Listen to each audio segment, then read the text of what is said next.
la semana que viene, Canal Plus Francia emitirá un documental sobre la Casa Real con el título Juan Carlos, el ocaso de un rey. Ajá. ¿Y ponen bien al rey?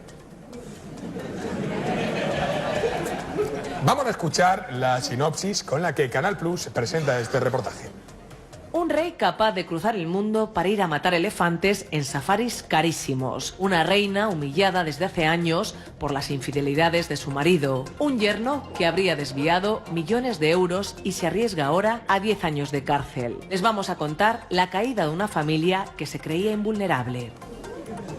Bueno, podría ser peor.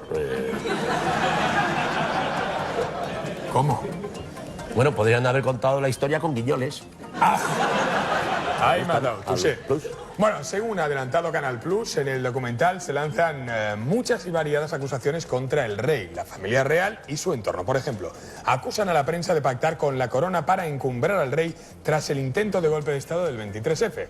Esas cosas que pasaban en España cuando no estaba de presidenta del Congreso Celia Villalobos. Cuidado, Dani.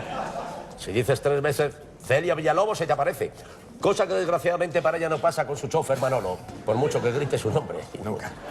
Los periodistas también han entrevistado a Alberto Sola, del que, según dicen, es el supuesto hijo bastardo del rey, que denuncia que no ha podido demostrar que es su hijo porque su petición de las pruebas de paternidad chocan con la inviolabilidad de que otorga la Constitución al monarca. Bueno, yo creo que don Juan Carlos debería aceptar hacerse la prueba de paternidad. Aunque resulte ser su hijo, más disgustos que la chiquilla no le va a dar. Sí, amigos, lo habéis adivinado. Aunque no haya ninguna prueba de paternidad que lo demuestre, soy el hijo bastardo de Jaimito Borromeo.